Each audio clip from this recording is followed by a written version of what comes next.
हरिः ओम मंगलमूर्तये नमः। ओम गणाधिपतये नमः। यदपादपङ्कजध्वानै श्रुतयः श्रुतिमागता स्पन्दमाना हृदिदेशे ध्याये ब्रह्ममयं गुरुम्। संस्कृतम भारतम आमुख पटल पर आप सभी विद्वज्जनों का, सभी ज्योतिष जिज्ञासुओं का एवं समस्त विद्यार्थी जनों का एक बार पुनः स्वागत है। कल से या कहें विगत 2 दिनों से बृहज्जातकम के नाभस योगाध्याय पर चर्चा चल रही है। नाभस योग जो है यह राजयोग से थोड़ा न्यून योग कहे गए। नभस से नाभस बना हुआ है, जो आकाश में आकृति बनती है ग्रहों की, अथवा जिस प्रकार की संख्या के अनुसार ग्रह स्थित होते हैं, अथवा राशि विशेष से जब ग्रहों की स्थिति बनती है तो जो योग निष्पन्न होते हैं, उन्हीं योगों को आचार्य वराहमिहिर ने नाभस योग कहा है। और आचार्य कहते हैं कि ये तो पूर्वाचार्यों के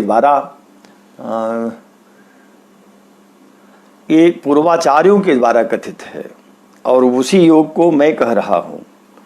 उसी योग को ध्यान में रखते हुए सर्वप्रथम आचार्य ने एक योग वज्र और दूसरा यव योग बताया। इसके पहले की कुछ और चर्चा करें। कल किसी 2 दिनों से कोई विशेष बातें नहीं आ पाई हैं प्रश्न के माध्यम से, अथवा कोई जिज्ञासा ऐसी नहीं बनी है जिसका कोई फिर से उल्लेख करें।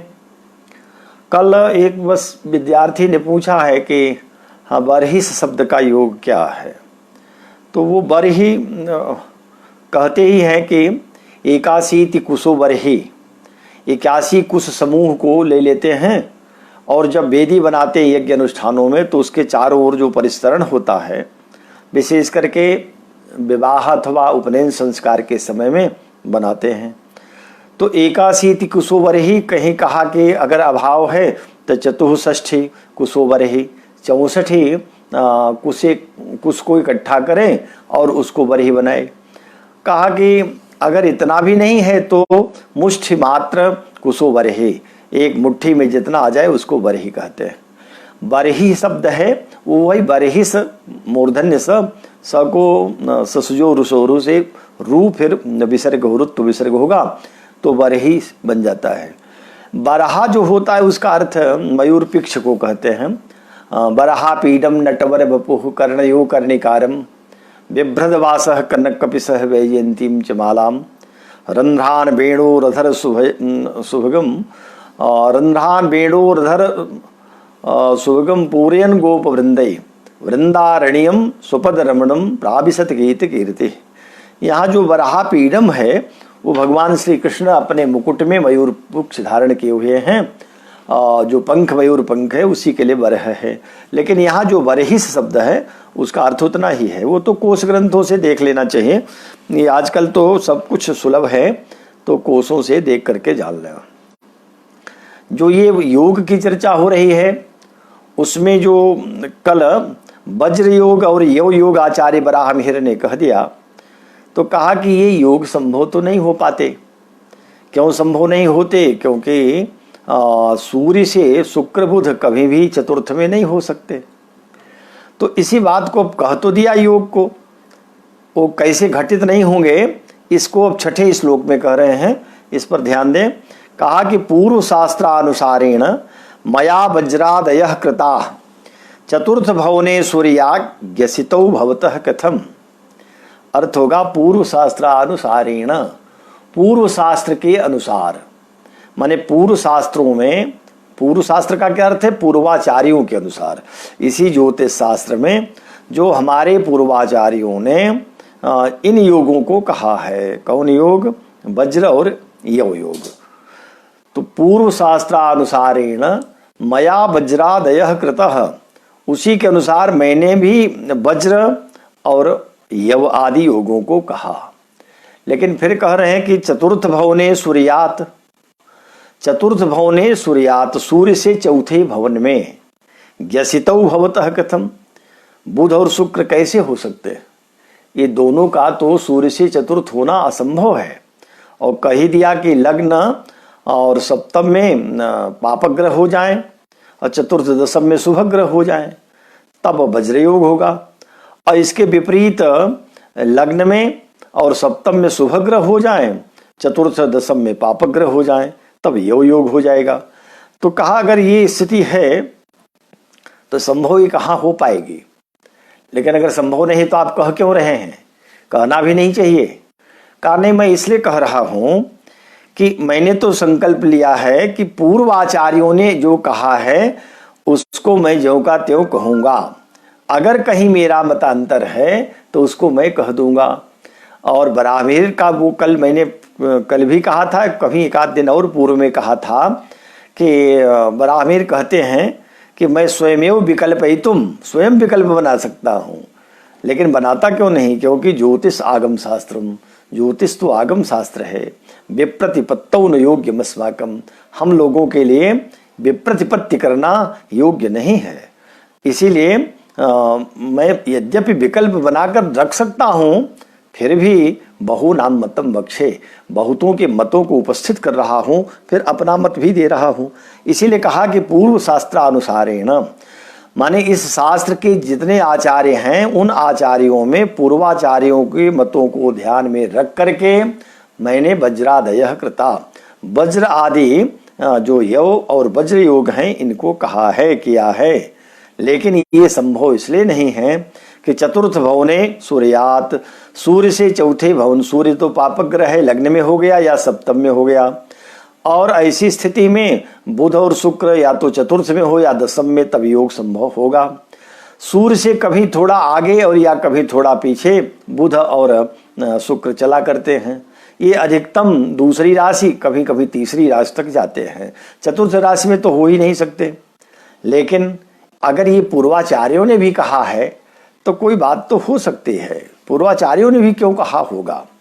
तो हमारे वर्तमान के जो आचार्यगण हैं, इन लोगों ने सबने उहापोह करके ये बात कही है। वर्तमान से मतलब अभिप्राय है कि जो अभी विगत शताब्दियों में हुए हैं, इस शताब्दी में भी जो हुए हैं, उनका कहना होता है कि उच्च अक्षांश पर जहाँ के दिन रात्रि समान नहीं रहते, कभी दिन बड़ा हो जाता है, बहुत बड़ा, कभी रात्रि बड़ी होती है, कभी 6 महीने का दिन होता है, कहीं 6 महीने की रात्रि होती है। तो ऐसे स्थानों पर ये योग संभव हो जाता है। इसलिए अगर बात कही गई है तो कोई बात यहाँ निरर्थक नहीं होती। ऐसे कोई कहीं हवा में या किसी के मन में कुछ आ गया, कह दिया हो, सो बात नहीं है। यह योग भी घटित होता है, लेकिन यहाँ नहीं होता, हमारे भारतवर्ष में नहीं है। जहाँ उच्च अक्षांशों पर ये स्थिति हो जाती है वहाँ ये योग संभव भी हैं। इसलिए पूर्व शास्त्र के अनुसार, शास्त्रों में पूर्वाचार्यों के मतों को देख करके मैंने अपनी बात यहाँ कही और वो वज्र और योग बनाया है। अस्तु, इस श्लोक में कुछ बात नहीं है, केवल वो एक बात कह रहे हैं कि हमने कह तो दिया ये योग, लेकिन ये योग तो घटित नहीं हो रहा है। तब क्यों कहा? तो कहा इसको कहने का सिर्फ इतना अभिप्राय है कि हमारे पूर्व आचार्यों ने ये बात कही है। तो आपके पूर्वाचार्य क्या गलत कहते हैं क्या? ये प्रश्न उठेगा। नहीं, हमारे पूर्वाचार्य गलत तो नहीं कह सकते, पर जब हम इसको प्रत्यक्ष घटाते, घटित नहीं हो रहा है, तब क्या कहें? तो इसका अर्थ ही है कि जहाँ ऐसे स्थान पर जो ध्रुव के समीप, उत्तरी ध्रुव हो या दक्षिणी ध्रुव, उन स्थानों पर ये योग घटित हो जाएंगे। इसलिए उन स्थानों के लिए, क्योंकि कोई भी शास्त्र कोई एकांगी तो नहीं होते, कोई एक देश विशेष के लिए नहीं कहे जाते। शास्त्र हमेशा ये सार्वजनीन है, सार्वकालिक है, सबके लिए हैं। और सब ही सुलभ, सब दिन सब देशा, सब देश के लिए, सब स्थान के लिए, सबके लिए सुलभ होना चाहिए। तो अगर हम कहें कि हमारे भारतवर्ष में विशेषकर प्रयाग और काशी में तो घटित नहीं होता, तो यहाँ नहीं होता तो इसका अर्थ ये नहीं है कि योग नहीं बनेगा, ये योग तो घटित होगा, पर कहाँ के लिए है, तो उच्च अक्षांशों के लिए है। इसलिए आचार्य ने बनाए रखा, अन्यथा छोड़ देते, इस एक श्लोक को न कहते, 2 योग न बनाते, तो जो 32 योग हैं वो 30 ही योग होते, उससे कोई हानि तो नहीं होती। लेकिन हमारे प्राचीन आचार्यों के मत रह जाते और ये होता कि उसको सब भूल ही जाएंगे, इसलिए कहना आवश्यक था। सो आचार्य वराहमिहिर ने इन 2 योगों को और कह दिया। अब आइए आगे हम लोग चलते हैं 7वें श्लोक में, जहां आचार्य ने कुछ और योगों को बताया, और ये यूप आदि योग हैं। ये योग, यूप जो कहा, यूप एक प्रकार का यज्ञ होता है, तो उस यज्ञ में खंभे बनाए जाते हैं। जो खंभा बनाते हैं, स्तंभ कह लें, जो स्तंभ बनते हैं, उन स्तंभों को कहें कि ये इंद्र के लिए है, उस स्तंभ में इंद्र की पूजा हुई, और इसी प्रकार से ये ब्रह्मा के लिए स्थान दे देते हैं, अथवा ये वरुण के लिए स्थान होता है, ये स्थान कुबेर के लिए है। हर दिशाओं में जो जिसका देवता है उसी के अनुसार यज्ञ मंडप बनता है, यज्ञ मंडप में स्तंभ रखे जाते हैं। उन स्तंभों में 4-4 के हिसाब से यूप, यीशु आदि रखे जाते हैं, उनको यूप कहते हैं। और यही यूप है। कई ऐसे शब्द हैं जो वैदिक शब्दों को ज्यों का त्यों आचार्य लेते हैं, वैदिक शब्द ही हैं, ये वेद में यूप प्रयोग होगा। पुरोडास आएगा, ये पुरोडास भी क्या है, पुरोडास एक प्रकार का यज्ञ का जो बनाते हैं, हविष्यान बनाते हैं। वो हविष्यान जब जलता है अग्नि में, और जो उसको एक प्रकार से कहें कि अग्नि के द्वारा बचा हुआ हविष्यान है, अथवा जो खीर आदि बना करके डाला जाता है उसमें जो बचा हुआ है, तो ये पुरोडास, यूप अथवा इसी प्रकार से ईसु आदि जो प्रयोग आएंगे, आचार्य ने कहा है ये सारे जो योग हैं, इन योगों से कैसे किसी का लाभ होता है और कैसे किसी के बारे में हम जान सकते हैं कि इसकी प्रकृति किधर की ओर जाएगी, इसका झुकाव किधर होगा। तो अब बता रहे हैं यूप आदि योग कैसे बनते हैं, इनको भी जाने। कहा कंटकादि प्रवृत्तैस्तु और चतुरगृह गतैर्ग्रहै यूपेषु शक्ति दंडाख्या होराद्यै कंटकैः क्रमात्। कंटक माने एक प्रकार से जो हम लोगों ने पहले से कहा, कंटक केंद्र, चतुष्टय संज्ञा। कंटक माने केंद्र या चतुष्टय, तो केंद्र ही कहें। केंद्र क्या है, तो केंद्र 1, 4, 7, 10। कंटकादि प्रवृत्तैस्तु, इन कंटकादि माने केंद्र आदि लग्नों से आरंभ कर लीजिए। और कहाँ 4 केंद्र होंगे, तो लग्न से शुरू करिए, लग्न से चतुर्थ तक, फिर चतुर्थ से सप्तम तक, फिर सप्तम से दशम तक, पुनः दशम से लग्न तक, ये 4 बनेंगे। इसीलिए कहा कि कंटकादि प्रवृत्तैस्तु चतुरगृह गतैर्ग्रह, इन 4 स्थानों में गए हुए जो ग्रह होंगे क्या बन जाएंगे, यूपेषु शक्ति दंडाख्या। एक यूप योग बनेगा, दूसरा ईसु, यूपेषु, ईसु है, यूप ईसु, ईसु माने बाण कहते हैं। तो ईसु योग, यूप योग, ईसु योग, और शक्ति योग, शक्ति भी एक प्रकार का योग, और दंडाख्य माने दंड नामक योग। 4 योग बन गए, यूप, ईसु, शक्ति और दंड।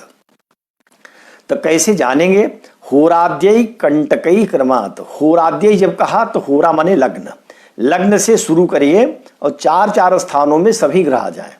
जैसे लग्न द्वितीय, तृतीय और चतुर्थ, इसमें अगर सभी ग्रह आ गए, देखिए राहु केतु को लेंगे तब तो सब ग्रह कभी नहीं आएंगे, क्योंकि राहु से हमेशा सप्तम में केतु रहेगा।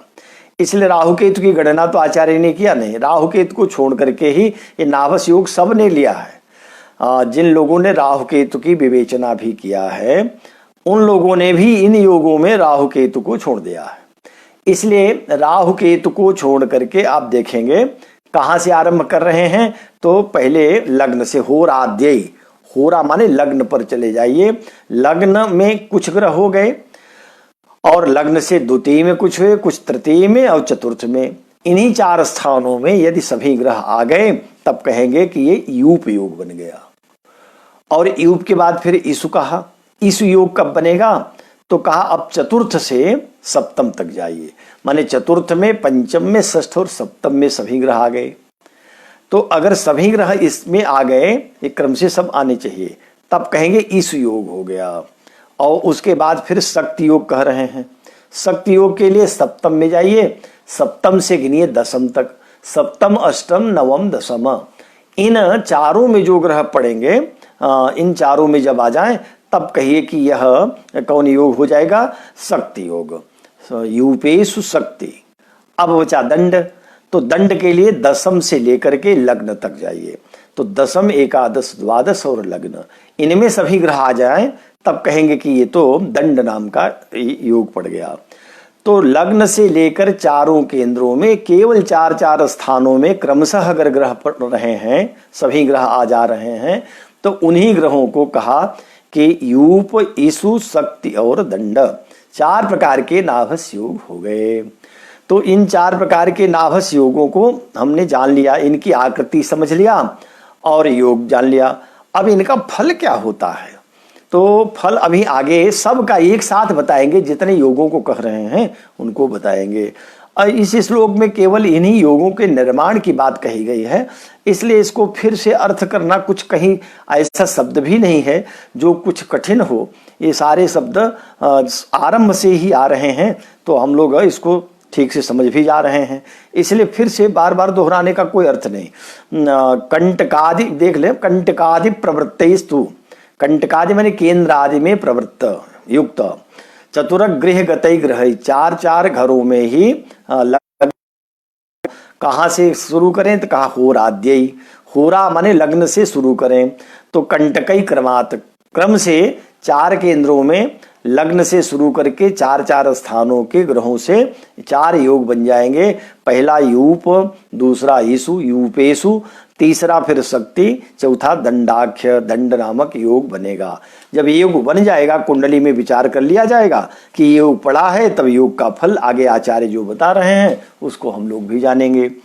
अब देखें 8वां श्लोक, जिसमें अभी और योगों को बता रहे हैं, 4-4 योगों को बता रहे हैं, कभी कहीं 5 योग भी हो जा रहे हैं।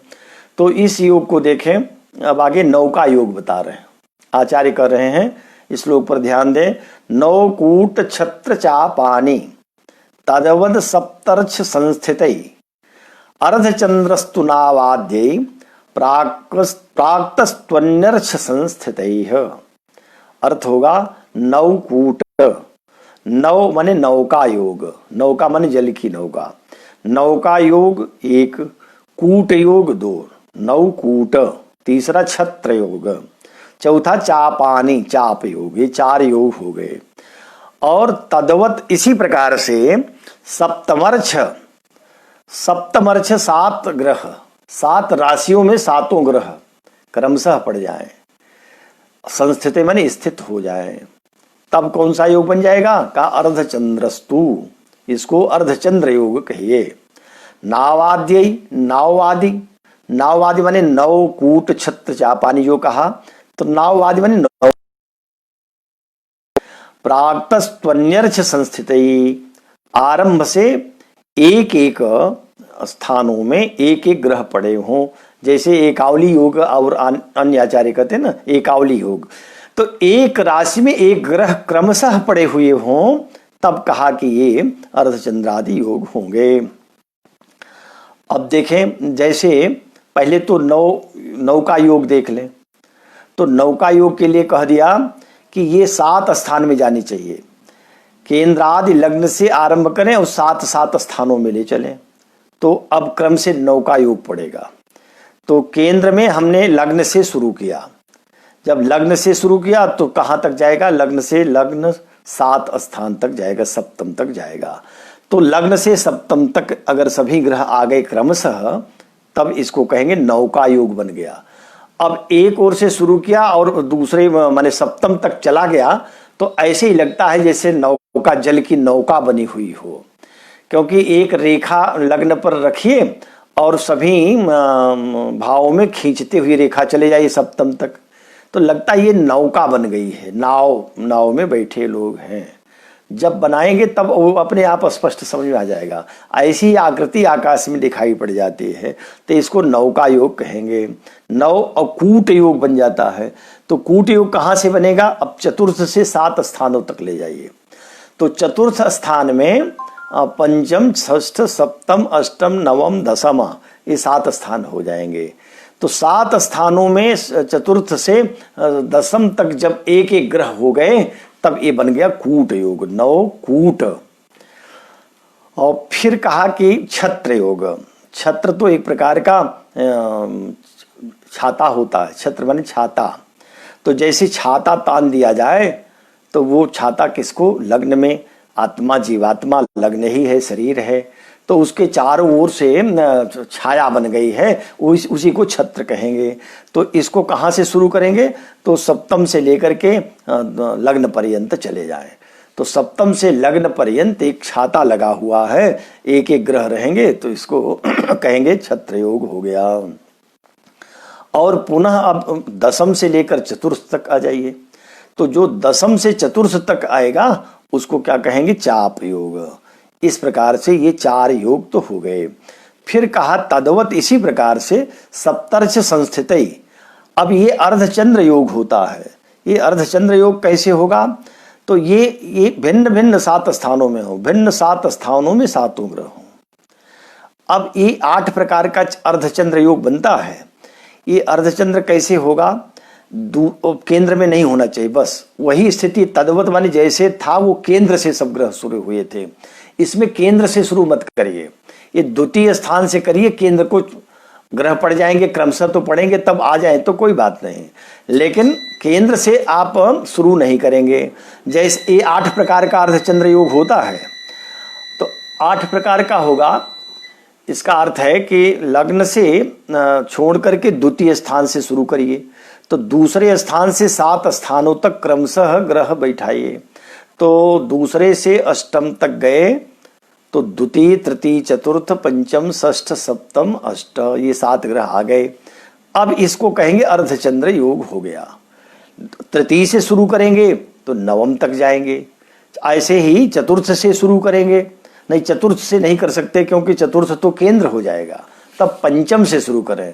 तो द्वितीय, तृतीय, पंचम, षष्ठ, अष्टम, नवम, एकादश, द्वादश, ये 8 प्रकार हुआ।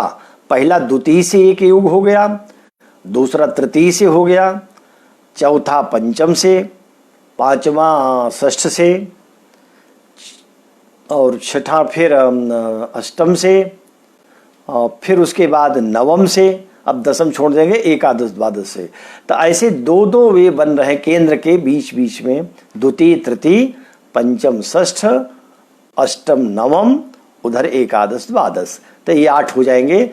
अब लेकिन जहां से शुरू करें, द्वितीय से शुरू करेंगे तो 7 स्थानों में क्रमशः ग्रह जाएंगे, ये देखना होगा। तो द्वितीय से लेकर के अष्टम पर्यंत ऐसे सब ग्रहों को माने क्रमशः 7 राशियों में हो, लेकिन केंद्र से आरंभ न हो, ये ध्यान रखना है। तो केंद्र को छोड़कर, क्योंकि केंद्र में अगर चला गया और केंद्र से 7 स्थानों में पड़ा, तब तो उसके लिए कही आए हैं कि नौका योग और कूट योग, छत्र योग और चाप योग होगा। तो अगर केंद्र से शुरू करेंगे तब तो ये योग होने लगेंगे। इसलिए केंद्र को छोड़ करके जब शुरू करें तब 7 स्थानों में जो ग्रह पड़ेंगे उनको क्या कहेंगे? अर्धचंद्र योग। ये अर्धचंद्र योग भी इन्हीं ग्रहों के समकक्ष फल देता है। ये फल तो अभी सबका बताएंगे आचार्य। अब जो है आगे देखें 9वां श्लोक।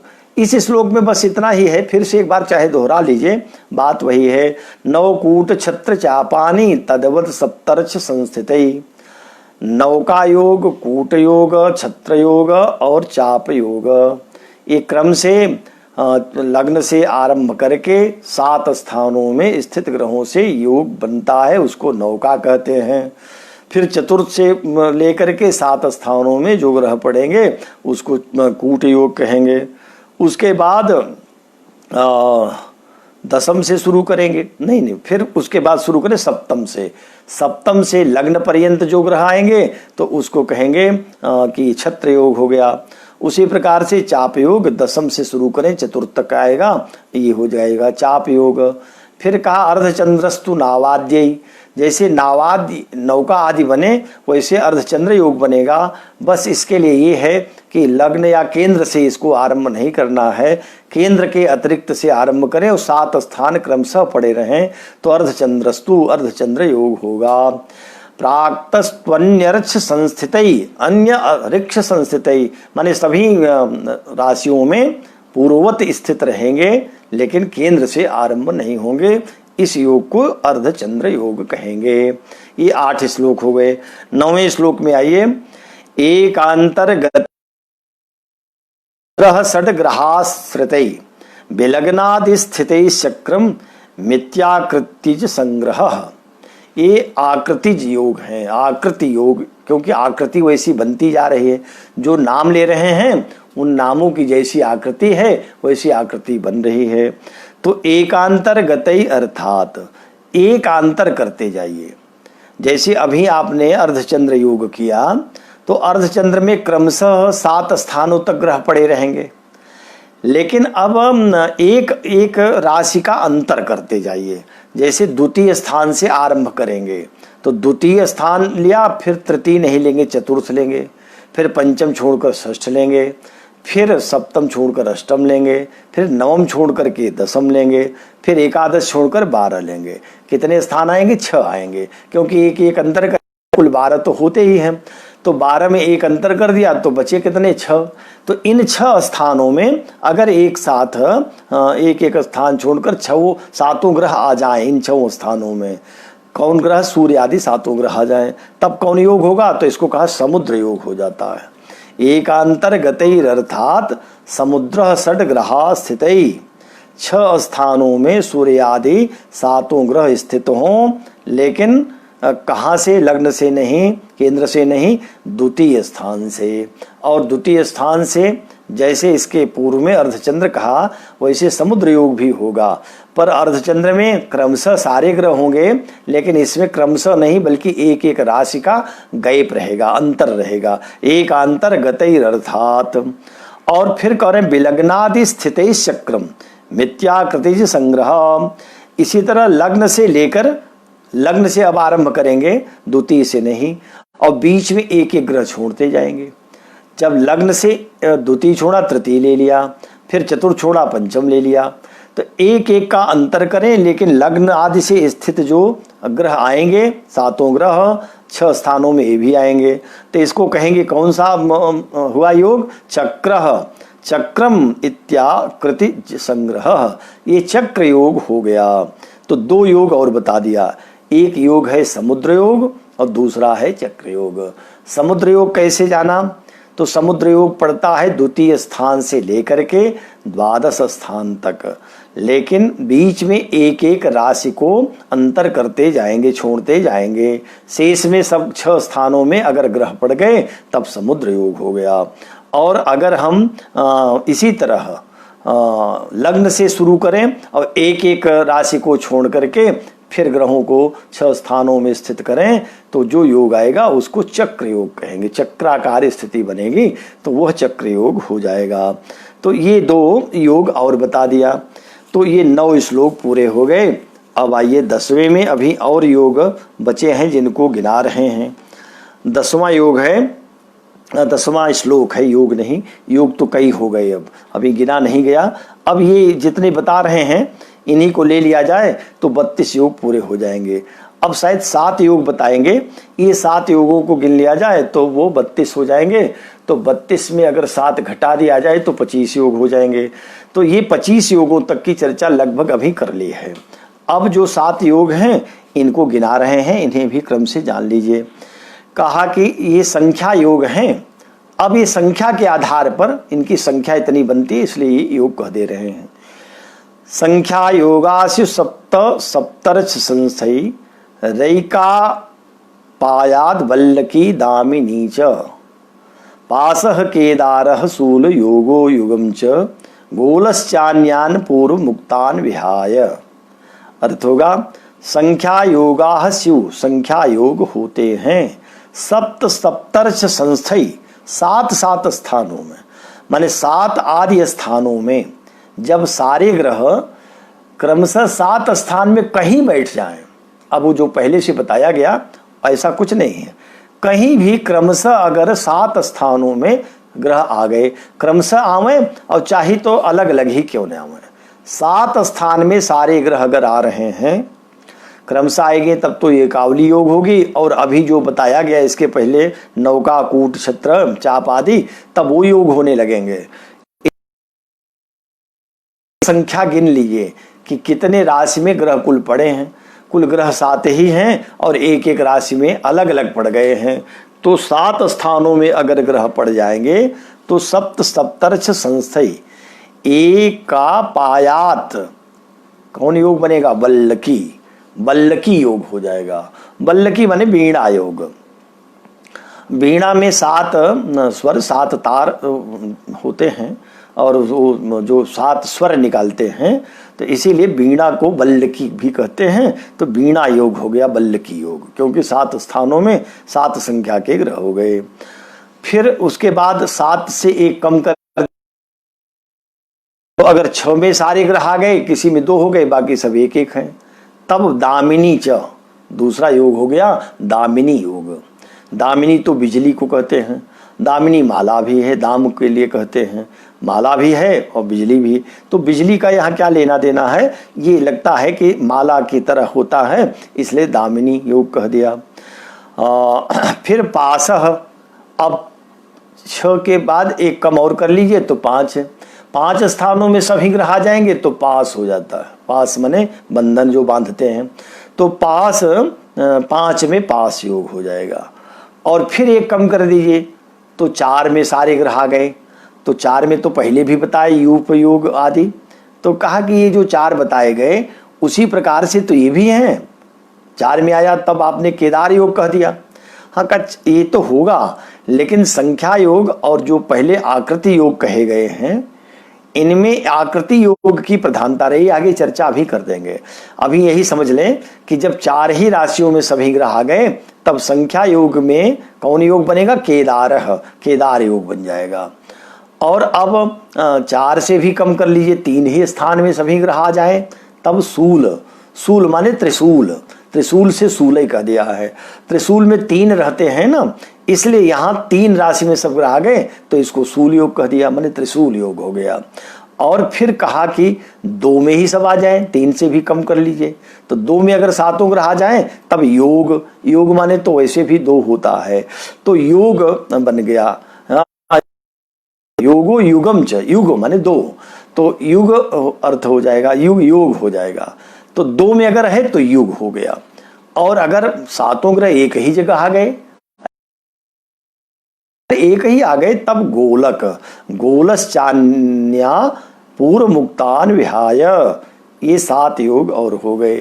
कौन कौन हुए? बल्लकी, दामिनी, पास, केदार, सूल, युग और गोल। तो अब हम इस क्रम को ऐसे ही समझ लें कि अगर 7 ग्रह एक जगह है तो गोल, 7 ग्रह 2 जगह माने 2 राशि में अगर है तो युग, अगर 3 में है तो सूल, त्रिशूल, 4 में है तो केदार। केदार कहते हैं खेत को, ऐसा खेत जो सिंचाऊ जमीन है, जिसमें खेती करते हैं, पानी लगा रहता है। के माने जल, के जले, दार माने क्षेत्र, क्षेत्र माने खेत, ऐसा खेत जिसमें पानी सिंचित भूमि है, पानी लगा हुआ है, उसको केदार कहा। तो अगर वो 4 में है, 4 राशियों में सभी ग्रह है तो केदार योग, और 5 में सभी हैं तो पास योग, 6 में है तो दामिनी योग, 7 में है तो उसको बल्लकी योग। यही क्रम है इसका। तो ये संख्या योग कहे जाते हैं।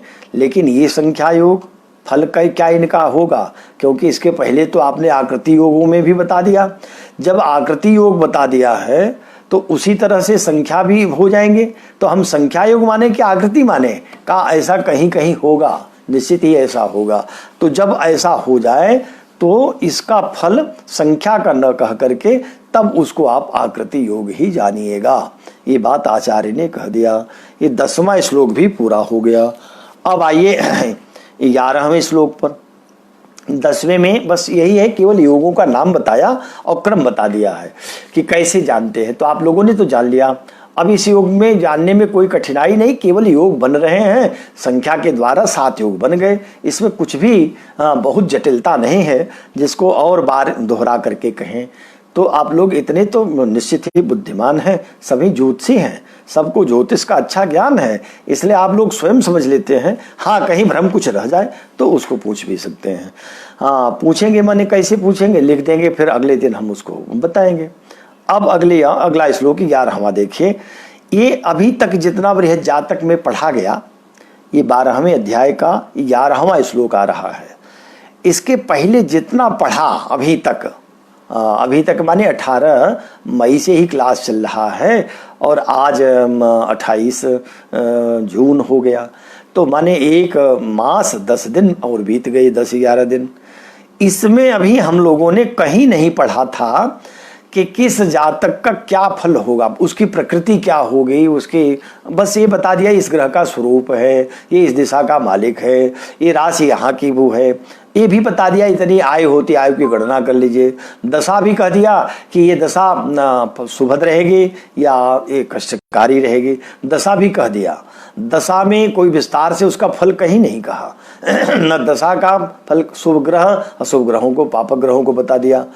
लेकिन अब कायदे से पहला ये श्लोक आ रहा है बृहद जातकम का, जहां से अब फल बता रहे हैं। अभी तक कहीं फल नहीं कहा था, कह दिया था कि शुभ है अशुभ है, बस इतनी बात आई थी। लेकिन अब पहली बार इन योगों के फलों को आरंभ कर रहे हैं कि जातक का जो जातक जन्म लिया है, जिसके ऐसे योग पढ़ रहे हैं, उसका कैसा स्वभाव, प्रकृति कैसी होगी, उसकी आकृति कैसी होगी, उसकी गति व्यवहार आदि कैसे होंगे।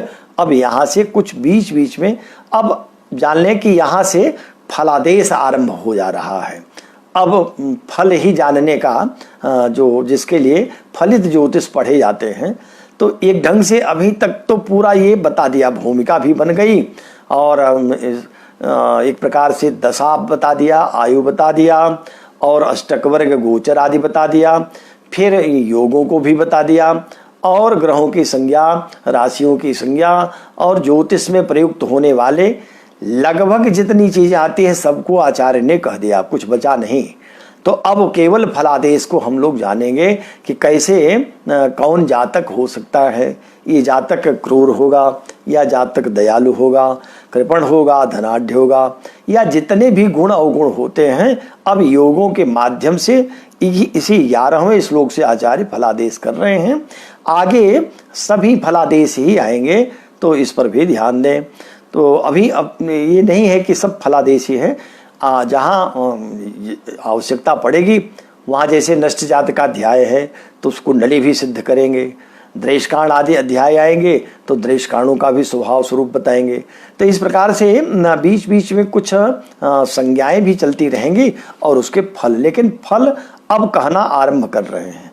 तो आश्रय योग और दल योग जो बताया था प्रारंभ में, जैसे कहा था कि ये चर में सब ग्रह आ जाए तो क्या हो जाता है, तो कहा कि वो कौन चर में होता, रज्जु, हाँ रज्जु मुसल और नल।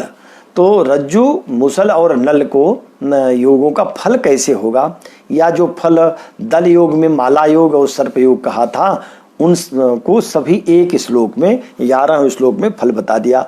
फल ये संक्षेप में ही कहते हैं, तो संक्षेप का मतलब है कि ये आप देख लें किसी की भी कुंडली में अगर इनमें योग है वो, तो वह जो 1-2 गुणे बताएंगे वो उसमें जरूर घटित होगा, इतना तो जाना जा सकता है, इसमें कहीं संशय नहीं रहेगा। इसको 2-1 कुंडली आप संकलन करिए, उस व्यक्ति के व्यक्तित्व से मिलाइए तो लगेगा कि हाँ ये तो एकदम ठीक है, ये गुण तो उसमें है या ये दोष उसमें है। तो क्या हुआ, पहला कहा था कि चर राशि में ही सारे ग्रह आ जाएं, तो चर 4 होती, 4 में ही सब ग्रह आएंगे, तो क्या बनता, रज्जु योग। रज्जु योग का फल कह रहे हैं, ईरिशुर विदेश निरतो ध्वरुचिरज्वाम मानी धनी च मुसले बहुकृत्य शक्तः व्यंग स्थिराढ्य निपुणो न लजः सगृथो भोगान्वितो भुजगजो बहु दुख भाग स्यात्। ये अर्थ करिए और फल भी समझिए। रज्ज्वा माने रज्जु योग अगर है, रज्जु योग किसी के कुंडली में रज्जु योग पड़ा है, माने चर राशि में सभी ग्रह आ गए हैं, तब ईर्ष्युर, वो ईर्ष्यालु प्रकृति का जरूर रहेगा। चाहे जितने अच्छे गुण हों, लेकिन ईर्ष्या उसकी ज़्यादा प्रबल रहेगी। ईर्ष्या मानव मात्र में होती है, थोड़ी ईर्ष्या होनी कोई बुरा नहीं है, लेकिन ईर्ष्या की जो पराकाष्ठा होती है तब उस व्यक्ति को कहते हैं कि यह ईर्ष्यालु है। जहाँ अधिकता होगी उसी को ग्रहण करना है, क्योंकि मानव के जो ये छह कहे गए काम, क्रोध, लोभ, मद, मोह, मात्सर्य, ये तो सब में रहते हैं, लेकिन सब में रहते हैं, दबे रहते हैं।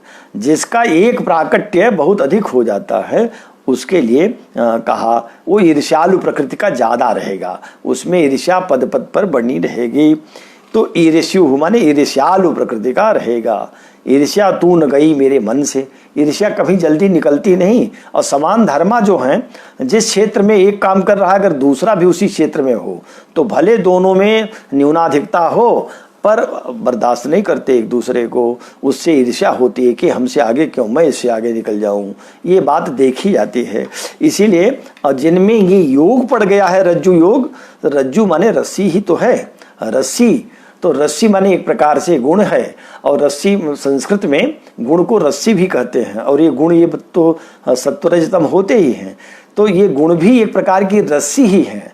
ये रस्सी का ही प्रभाव है कि वह ईर्ष्यालु प्रकृति ज्यादा उसकी रहेगी। और क्या होगी, विदेश निरतो, विदेश जाने में तत्पर रहेगा, विदेश जाता रहेगा। विदेश माने अपने स्थान में कम रुके, दूसरे स्थानों में भागता रहे, ज्यादा जाता रहे। अध्वरुचि ही, अध्व माने मार्ग में जाने में रुचि रहती है, अध्व माने मार्ग, तो मार्ग गमन करता रहता है, अधिकतर चलते रहना उसका स्वभाव है। तो रस्सी का जो काम है रज्जु का, वो काम उसका भी है। तो कुछ जिस जैसा नाम रखेंगे उसका एक आध गुण लेकर के आएंगे तभी तो फलादेश होगा। फलादेश का अर्थ ही यही है। हाँ, एक लाइन का अर्थ हुआ ईर्ष्युर विदेश निरतो ध्वरुचिश्च रज्ज्वाम। रज्जु योग में उत्पन्न जातक ईर्ष्यालु प्रकृति का होगा, विदेश निरत रहेगा, विदेश जाने में रुचि रखने वाला, निरत माने लगा रहने वाला। अध्वरुचिश्च, और मार्ग गमन में प्रायः अटन करे घूमे, तो मार्ग चलने में रुचि रखने वाला होता है। मानी धनी च मुसले बहुकृत्य शक्तः। अब मुसल योग, रज्जु योग हो गया। मुसल माने सभी स्थिर राशियों में जब सब ग्रह आ जाएं तो उसको कहते हैं कि ये मुसल योग है। सभी स्थिर राशियों में जब ग्रह आते हैं तब मुसल योग होता है। चार ही तो स्थिर राशियां हैं, चारों में आ जाएं, तीन में आ जाएं, दो में या एक ही में आ जाएं। तो अगर एक ही में आ गए या दो में आ गए तो संख्या योग भी तो होता है। और संख्या योग में अभी आपने गिनाया कि अगर एक में रहेगा तो गोल योग हो जाएगा, दो में युग रहेगा, तीन में सूल योग रहेगा, त्रिशूल, और चार में है तो केदार रहेगा, और यहाँ कह रहे हैं कि रज्जु और मुसल। तो अब यही इसीलिए आचार्य ने कह दिया था कि इनका फल तब मानिए संख्या योग का जब वहां से वो योग घटित न हो रहा हो। आश्रय आकृति में अगर घटित योग हो गया तो उसका ही फल कहिएगा, तब संख्या का फल न जानिएगा। ये बात तो कह दिया अभी। तो अब यहाँ कह रहे हैं कि अगर मुसल में आया, इस मुसल योग हो गया किसी का, तो मुसल योग वाला जातक कैसा होगा, मानी, सम्मान प्राप्त करने वाला। मान जो है यह बड़ी बात है। मान माने अपना मान, मान माने माँ कहते हैं नापने को, तो अपनी नाप जान लेना कि हम कितने बड़े या कितने छोटे हैं, एक माप ये होता है। दूसरा हमारा कद कितना ऊंचा है, लोग हमको कितना ज़्यादा जानते मानते, ये भी मान का एक पैमाना है। विद्या के क्षेत्र में, बुद्धि के क्षेत्र में, कार्य के क्षेत्र में, गुण के क्षेत्र में, सब क्षेत्रों में तो उसको मान कहते हैं। मान सम्मान ही है। और जो एक प्रकार से वैरागी होते हैं, विरक्त लोग या सन्यासी, उनके लिए तो मानम चेत सुरापानम, वो कहते हैं ये तो सुरापान की तरह मान है, वो मान ही नहीं ग्रहण लेते करते। लेकिन मान होना ये सही आवश्यक है, मान तो बना रहना चाहिए, क्योंकि सब वैरागी और सब सन्यासी नहीं हो सकते। तो मान की आवश्यकता सबको है, होना भी चाहिए, क्योंकि मानम ही महताम धनम। जो महताम माने बड़े लोग हैं उनका सबसे बड़ा धन तो यही है।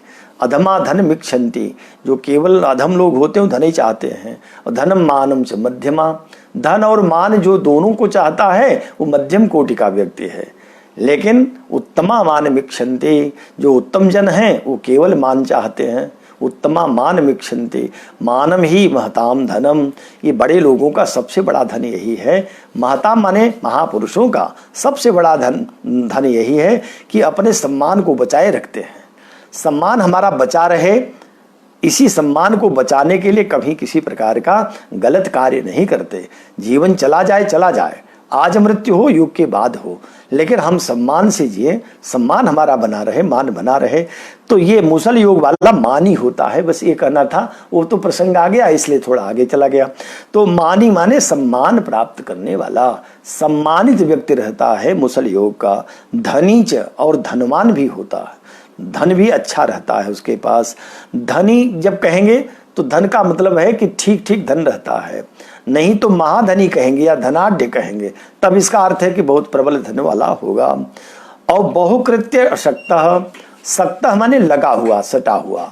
बहुकृत्य माने बहुत कार्यों में, बहुत कार्यों में जो लगा हुआ है उसको कहेंगे बहुकृत्य शक्तः, अनेक कार्यों को करने वाला। तो 3 बात कह दिया। जो मुसल योग का व्यक्ति होगा वो कैसे रहेगा? मुसल योग का व्यक्ति कहते हैं कि मानी धनीच मुसले, मानी माने सम्मान प्राप्त करने वाला, धनी माने धनवान, मुसल योग का व्यक्ति बहुकृत्य शक्तः, बहुत कार्यों में लगा रहने वाला होगा। हाँ, अगला है व्यंग्य स्थिराढ्य निपुणो नलजः सकृत्थो। व्यंग्य विगतम अंगम यस्य सह व्यंगम, व्यंग्य कह लीजिए माने जिसका अंग एकात कोई हीन हो गया हो, व्यंग्य अंगहीन, अंगहीनता। स्थिराढ्य, स्थिर धन वाला। निपुण चतुर, निपुण माने दक्ष चतुर। और नलजह, ये नल योग में जो उत्पन्न जातक होगा। तो नल योग कैसे बना? कहा कि जो चर में होगा वो तो रज्जु हुआ, जो स्थिर में होंगे सभी ग्रह तो मुसल हुआ, और सभी ग्रह जिस भाव में होंगे तब क्या हो जाएगा? इसी को कह रहे हैं कि ये नल योग होगा। तो नलजह, नल से जो उत्पन्न व्यक्ति है, नल योग में उत्पन्न व्यक्ति वो कैसा होगा?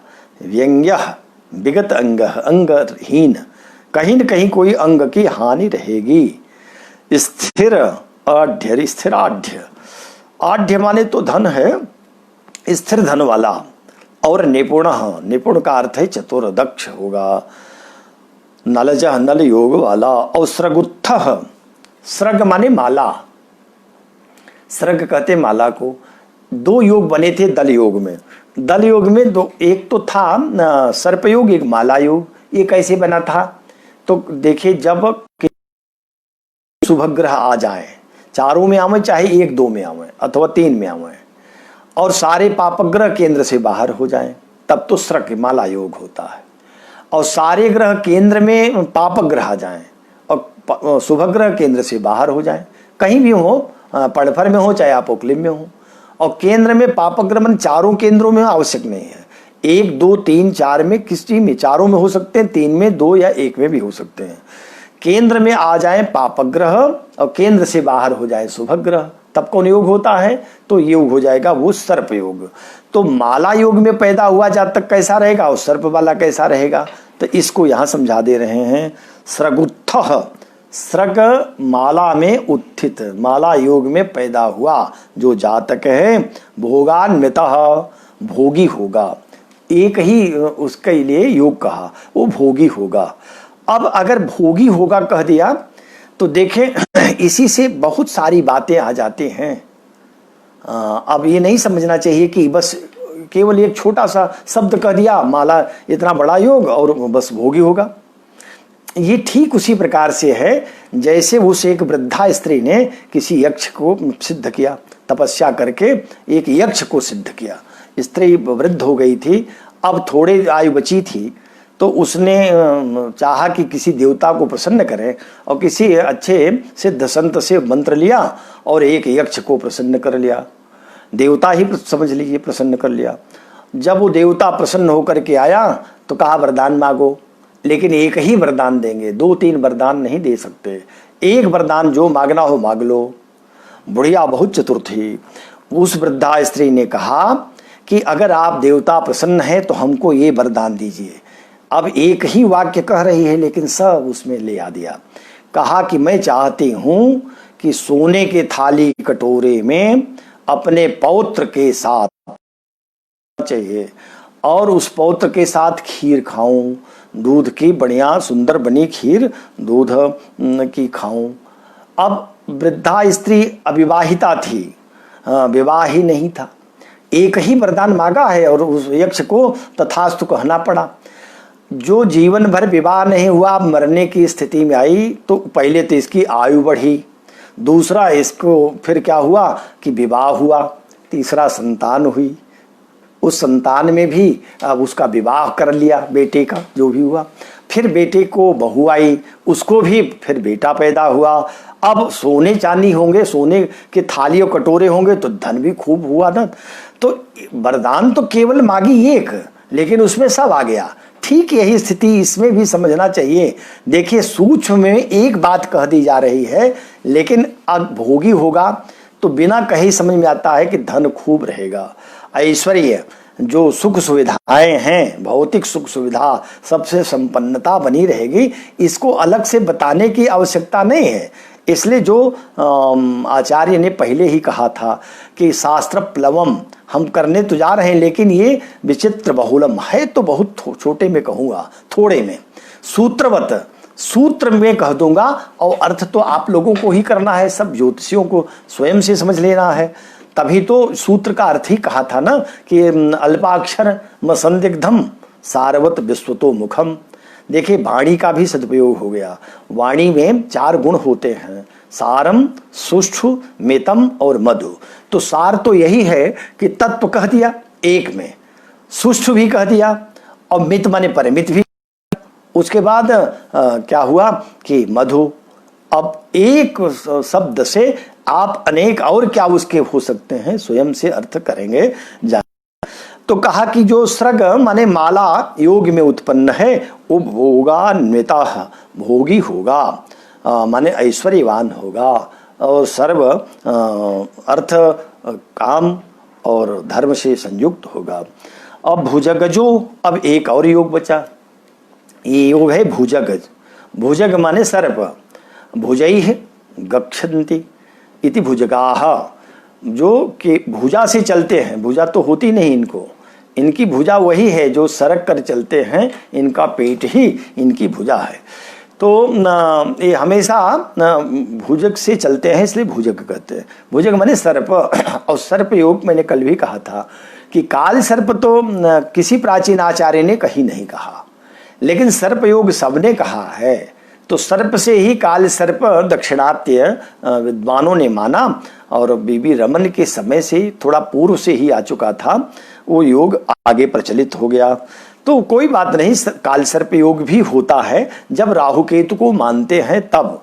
जब राहु केतु ही नहीं मानेंगे, हम लोग तो 7 ही ग्रहों से सारा योग बना रहे हैं, तब यहाँ सर्प योग ही जानिए। लेकिन सर्पयोग का व्यक्ति कैसा होगा, जो सर्पयोग में उत्पन्न होगा उसका फल क्या होगा, इसको भी संक्षेप में ही कह दिया। बहु दुख भाग स्यात्, बहु दुख भाग माने बहुत दुखों को भोगने वाला रहेगा, अत्यंत दुख भोगेगा। अब अत्यंत दुख भोगेगा, इतने में संक्षेप में ही सारी बातें आ गई। अब उसको विस्तार अपने विवेक के अनुसार सभी ज्योतिषियों को कर लेना चाहिए। 11वें श्लोक को एक बार फिर से देख लें, फिर जो है समय तो अगर बचता है तो एक आध और आ जाएगा। हाँ ठीक है, एक और वो बन जाएगा। देखें, ईदेशुर विदेश निरतो ध्वरुचिश्च रज्ज्वाम। रज्ज्वा माने रज्जु योग में उत्पन्न होने वाला, ईर्ष्यालु प्रकृति का, विदेश जाने वाला, और अध्वनिरतः अध्वरुचिश्च, और मार्ग में रुचि लेने वाला। मार्ग में रुचि माने मार्ग चलने वाला, जो चलते रहते हैं, चरई वेत वाले हैं, वो हमेशा चलते रहते हैं, वो अध्वरुचि। वो कौन लोग हैं? रज्ज्वा, रज्जु योग में उत्पन्न जातक।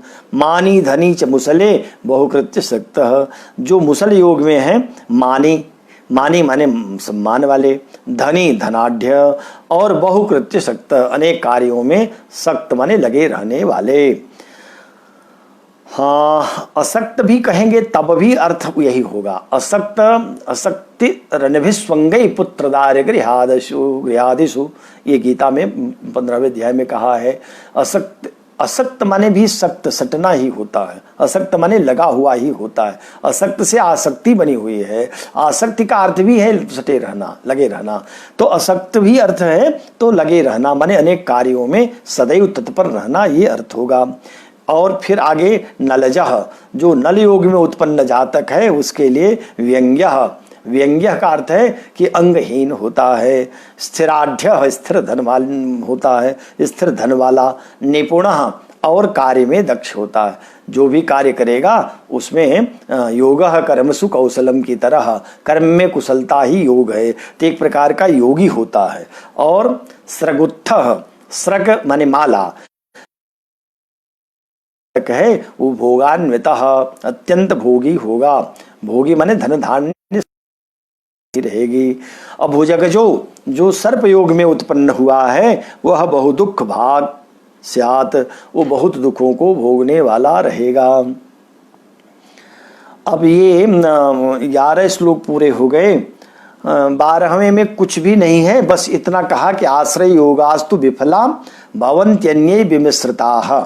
आश्रय योग तब विफल हो जाते हैं जब भवन्ति अन्ये विमिश्रिताः, अन्य योगों से, जैसे संख्या आदि योग, आश्रय योग आए, तो जब संख्या और आश्रय आएंगे तो आश्रय आदि मिश्रित अगर योग बन गया है तो वो, और मिश्रा यही फलम, मिश्रा मिश्रित होने पर क्या हो जाएगा, ये ते फलम दद्यु, मिश्रा स्व फल प्रदा। मिश्र होने पर आश्रय योगों का फल रहेगा, संख्या का नहीं होगा। और अमिश्राह, मिश्रित न रहने पर, अगर मिश्रित नहीं है तब कहा कि स्वफल प्रदा, अपना अपना फल देंगे। अपना फल देंगे माने संख्या का भी फल मिलेगा और इनका भी, जो आश्रय आकृति आदि योग हो गए।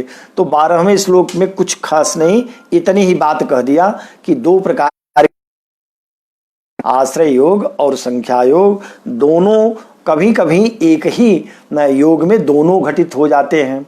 जैसे कहा कि 4 ही स्थानों में सभी ग्रह आ जाए, अथवा रज्जु योग होता है तो रज्जु योग में चर जो राशियां हैं सभी ग्रह आ जाएं, तो चर 4 राशियां हैं, चारों में अगर सभी ग्रह आ गए तो रज्जु योग हो गया।